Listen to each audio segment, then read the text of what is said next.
Hey there, friends. Today we're going to work on exploring a new concept called decimals.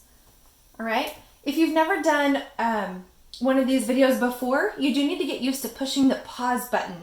Throughout the video, I will give you a problem to solve or I will ask you a question, and I want you to pause the video to try to figure out your answer before moving on and seeing how I do it.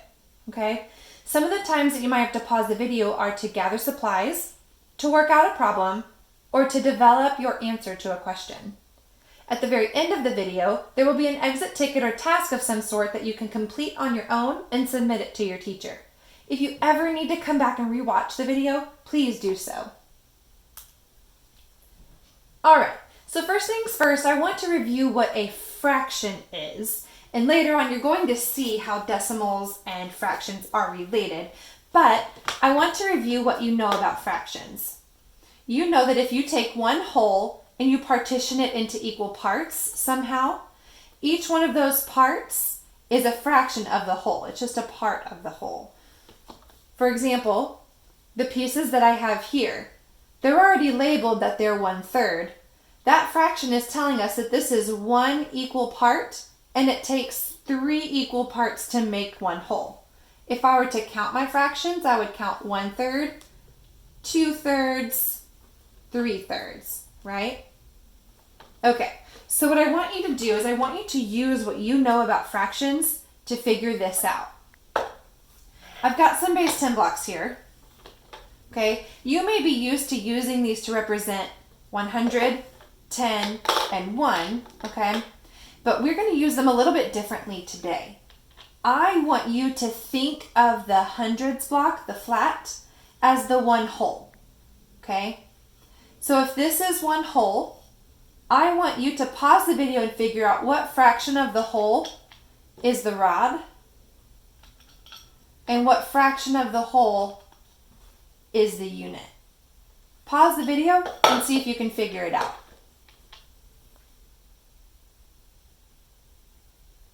Okay, let's explore really quick. Now I know you don't have, I know you don't have these manipulatives at home, and that's okay. But let's find out how many rods it takes to fill the hole, okay? So there's 1, 2, 3, 4, 5, 6, 7, 8, 9, 10. Okay? It takes 10 rods to fill up the hole. That tells me that one of them is 1/10 of the hole.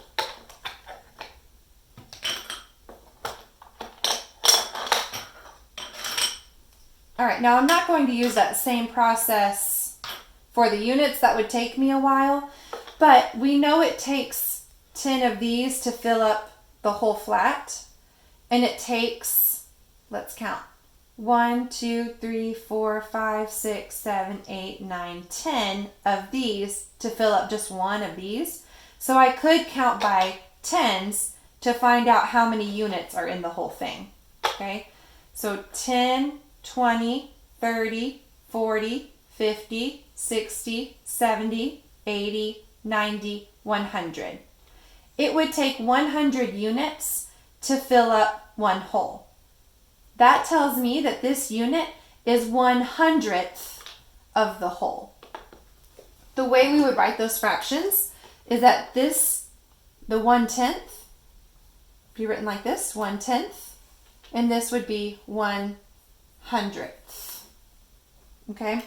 Another way to show these blocks is by shading in a model. A lot of times the way that you're used to seeing fractions is you can see the whole and the part that you're trying to name is shaded in.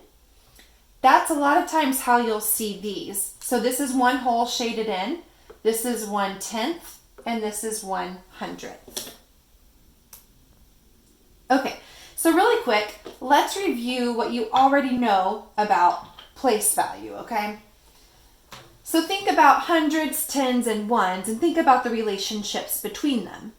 it takes 10 ones to make a 10, and it takes 10 tens to make 100.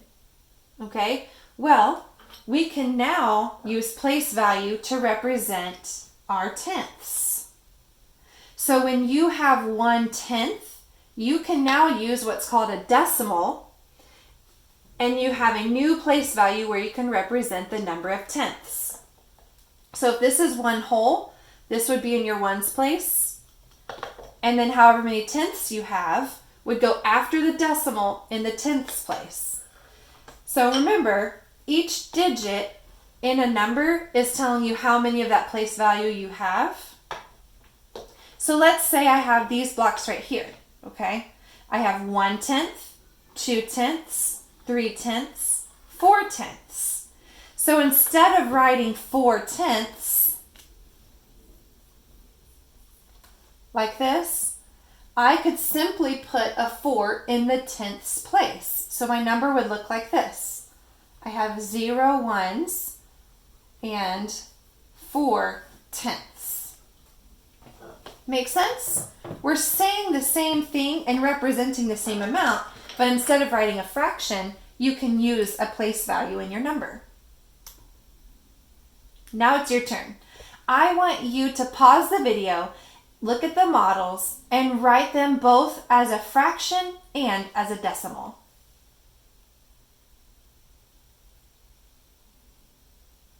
Okay, let's see if we got the same thing. For number 1, let's write it first as a fraction.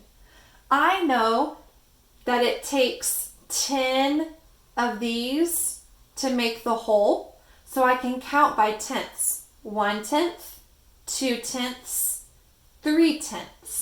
So to write that as a fraction, I wrote 3/10. I can write it as a decimal as well using place value. I have 0 ones.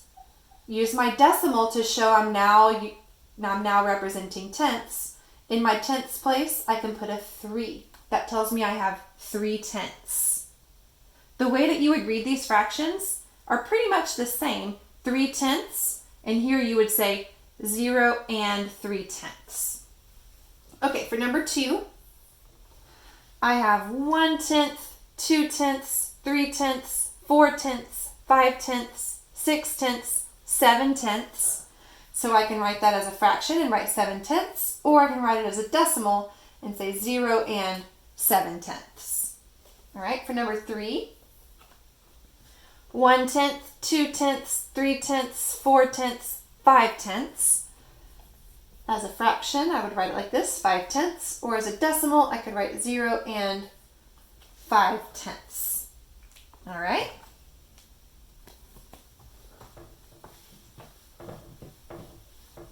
Let's keep going. The same applies to the hundredths place. So we know within our place value system, as we move this way, the tens, if I broke it up, I would need 10 ones to make a 10. I need 10 tenths to make 1 whole. And I would need 10 hundredths to make 1/10. I would need 100 hundredths to make 1 whole. So now, instead of writing it as a fraction as hundredths, you can write it in our place value system, in a number using place value.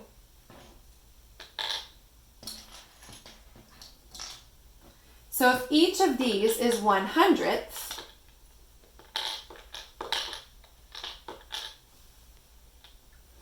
I know I have 100th, 200ths, 300ths, 400ths, 500ths. So the way I can write that as a fraction would be 5/100ths. The way I could write it as a decimal is I have 0 wholes, put my decimal in. I don't have any tenths, so I need a 0 there to show I don't have any tenths, and I have 5/100ths. So here's my ones place, my tenths place, and my hundredths place. This is telling me I have 5/100ths. All right. So now it's your turn. I want you to pause the video and figure out how you could write each of these models as a fraction and as a decimal.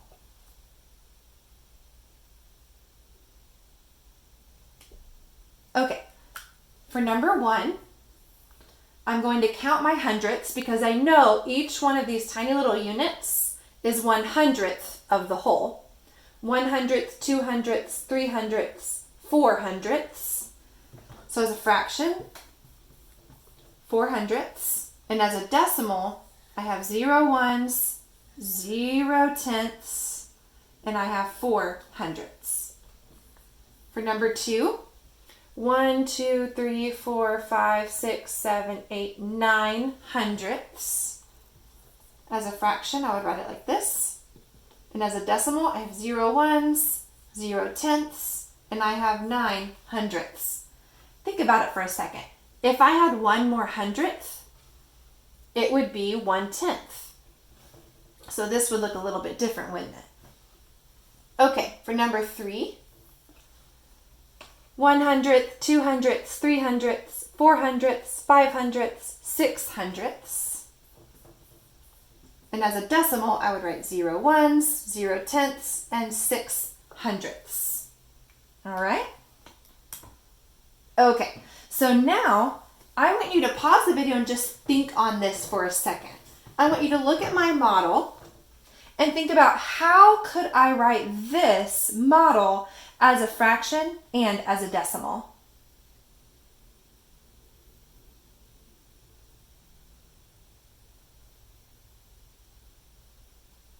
Okay, let's see if you figured it out.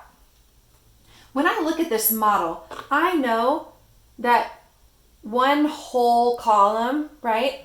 I know that one rod is 1/10. So I can first count my tenths. I have 1/10, 2/10, 3/10, 4/10. So if I were writing it as a decimal, I have 0 ones, I have 4/10, but then I have 2 more hundredths. So I can put my 2 in my hundredths place. But the tricky part is how to write this as a fraction. Well, remember the relationship we had between our hundredths and our tenths? It takes 10 hundredths to make 1/10. Well, I can't write 2 different fractions for this. So if you have a model that has some hundredths on their own, you can write the whole fraction as hundredths. So I could count this as 10, 20, 30, 40 hundredths, and 2 more makes 42 hundredths. That is actually the same way that you would read this decimal. If I were to read this value here, I would say 0 and 42 hundredths. Okay? It would get a little too complex to say 0 and 4/10 and 2 hundredths. So what we do is we kind of regroup those tenths into hundredths and just say we have 42 hundredths, which is true. We can see that in our model. All right? Hope that makes sense. Now, as your exit ticket, I want you to pause the video, look at these models, and write them both as a fraction and as a decimal.